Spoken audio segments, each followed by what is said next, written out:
ሃይማኖታችሁን እወቁት። እውነቴን ነው። ከልቡናችሁ መረዳት አለባችሁ። የምታምኑትን ሃይማኖት ጠንቅቃችሁ ማወቅ አለባችሁ። ሃይማኖታዊ ዕውቀትና ሃይማኖታዊ መሰረት ሊኖር ይገባል። ዝም ብለን የያዝነው ምህላ፣ የያዝነው ጸሎት፣ ያሰርነው መስቀል መሰረቱን ካላወቅነው ነገ እንመጥሰዋለን፣ ነገ እንጥለዋለን። ሳይገባን የያዝነውን ሳይገባን መጣላችን አይቀርም። ገብቶን ነው መከተል ያለብን፣ አውቀን ነው መያዝ ያለብን።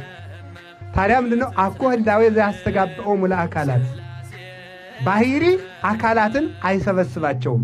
አሁን ፀሐይ አለች፣ ብርሃን በሉ፣ ሙቀት፣ እሺ፣ ክበብ፣ እሺ። አሁን የሚሞቃችሁ ምኑ ነው? ሙቀቱ በሉ፣ እሺ። የሚያበራላችሁሳ እላይ ያለውሳ ምንድነው? ክበቡ። አሁን እሺ፣ ሲሞቃችሁ ሙቀቱ ከእናንተ ሲደርስ አካሉ እዚህ ወርዷል አልወረደም? በሉ ተናገሩኝ። ምኑ ክፍል ነው የመጣው? ሙቀቱ በሉ እንጂ። ሙቀቱ እናንተ ጋር ሲደርስ ላይ ተለይቷል አልተለየም? አልተለየም። ጎበዞች ናቸው። ብርሃኑ እናንተ ጋር ደርሷል አልደረሰም?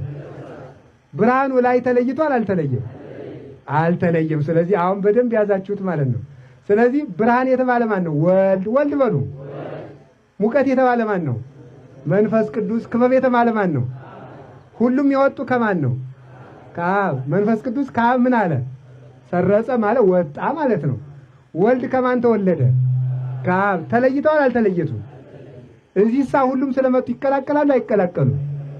ሌላ ነገር ልንገራችሁ። ልብ በሉ። ቃል፣ እስትንፋስ። በጣም ግሩም። እሺ፣ አሁን እኔ ቃል እየተናገርኩ ነው። ቃሌን ብጽፈው ለምሳሌ ጣና ቅዱስ ቂርቆስ የሚል ቃል ወጣኝ። ይሄ ልቤ ውስጥ አለ የለም? በወረቀት ብጽፈው ይጻፋል አይጻፍም? ወረቀት ላይ ስጽፈው ከልቤ ተነጥሏል አልተነጠለም? አልተነጠለም። ወልድ ምንድን ነው? ቃል በሉ እንጂ። ሰው ሲሆን ከአብ ተነጥሏል? በጣም ጥሩ። አሁን እኔ ቃሌ ወጥቶ ወረቀት ላይ ጽፍ፣ ልቤም አብሮ ወጥቶ ወድቋል? ወልድ ሰው ሲሆን አብም ሰው ሆኗል? አልሆነም። ነገር ግን ተመልከቱ። አይ እንግዳማ ተመልከቱ። እሺ መንፈስ ቅዱስም ወልድም ከአብ ከወጡ ሁሉንም ተወለዱ ለምን አንላቸውም? ሁሉንም ሰረጹ ለምን አንላቸውም? ሲባል ደግሞ ቃል ተነፈስኩ ነው ቃል ተናገርኩ ነው የሚባል። እሺ እስትንፋስ ምን አልኩ ይባላል? መውጫቸው ግን አንድ ነው አይደለም? በአንድ መውጫ እየወጡ እስትንፋስን ተነፈስኩ። እሺ ቃልን ደግሞ ከአንድ ከአብ ወጣው ወልድን ምን እንለዋለን? ተወለደ። መንፈስ ቅዱስ ምን እንላለን? ሰረጸ። ስለዚህ ድንግል ማርያም የወለደችው እግዚአብሔርን ነው በሉ። እግዚአብሔር ነው በሉ። በተለየ አካሉ ማንን ወልዳለች? እግዚአብሔር ወልድን ወልዳለች። እግዚአብሔር ወልድን ወልዳለች። ስለዚህ የአምላክ እናት፣ የሕይወት እናት፣ የብርሃን እናት ናት። የትንሣኤያችን እናት ናት። የድነታችን እናት ናት። የመድኃኒታችን እናት ናት። ይሄ ነው መሰረቱ ማለት። ይሄ ብዙ ጊዜ እናገራለሁ። አንድ ጣታችሁን አውጡ በሉ። አውጡ። እሺ ስንት አጽቃለሁ? ይሄ በሉ ንገሩ። ስንት አለው? ስንት ጣት ይባላል? በሉ።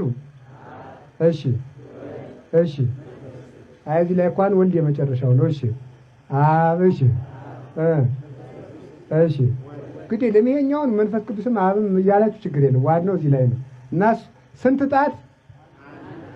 ሶስት። ስንት አጽቅ? አብ ወልድ መንፈስ ቅዱስ። ስንት አምላክ? ስንት አካል? ሶስት አካል። በጣም ጥሩ። ጥፍር ያለችው ከመጨረሻው ነው መጀመሪያው? ስጋ የለበሰ ወልድ ብቻ ነው? ሁሉም ናቸው? ስጋ ያቺ ጥፍር ወልድ በለበሰው ስጋ ነው የምትመሰል። ወልድ በለበሰው ስጋ የምትመሰል ናት። ማን? ጥፍሯ ማለት ነው። የመጨረሻይቱ ብቻ ጥፍር እንደለበሰች ወልድ ብቻ ስጋ ለብሶ ተገልጧል። ወልድ ብቻ ስጋ ለብሶ ተገልጧል። ነገር ግን ተመልከቱ፣ ልብ ብላችሁ ስሙ። የመጨረሻይቱ ጥፍር ስለለበሰች ከታችኞቹ እንዳልተለየች ወልድ ስጋ በመልበሱ ከአብና ከመንፈስ ቅዱስ ምን አላለም? አልተለየም ማለት ነው። እንደዚሁም ሁሉ ደግሞ ተመልከቱ፣ ይችኛይቱ ጥፍር፣ ይችኛይቱ አጽቅ፣ የመጨረሻይቱ ጥፍር በመጨመሯ ምክንያት የብቻዋ ጥፍር ደግሞ አይባልም። የትንሽ ጣት የጥፍር ነው የሚባለው። በአጠቃላይ ወልድ የለበሰው ስጋ ኋላ እሱ በተለየ አካሉ ይልበሰው እንጂ በተዋሂዶ ግን የአብም የመንፈስ ቅዱስም ገንዘብ ሆኗል። ምክንያቱም ተመልከቱ፣ የቃልን ገንዘብ ገንዘብ በማድረጉ ቃለ አብ ቃለ መንፈስ ቅዱስ ለመባል በቅቷል። እንኳን ትንሽ ከበድ የምትለው ክፍል ነው፣ ግን ይገባችኋል። አይዟችሁ። ሌላ ደግሞ ተመልከቱ። ይቺ የመጨረሻይቱ አጽቅ በማበጀቷ በአጽቁ ላይ ጥፍር በማበጀቷ በአጽቁ ላይ 4 አጽቅ ተጨምሮበታል አይደል? ነገርኝ ከመጨረሻይቱ ላይ ጥፍር በመኖሩ አጽቃችን 4 ሆኗል አይደለም? አልሆነ። ስንት ነው ታዲያ? ወልድ ሥጋ በመልበሱ ሥላሴ 4 ሆነዋል? አልሆነም። ይሄ እምነታችን ነው። ከዚህ ሃይማኖት አያወጣን እግዚአብሔር። ከዚህ ሃይማኖት አያወጣን።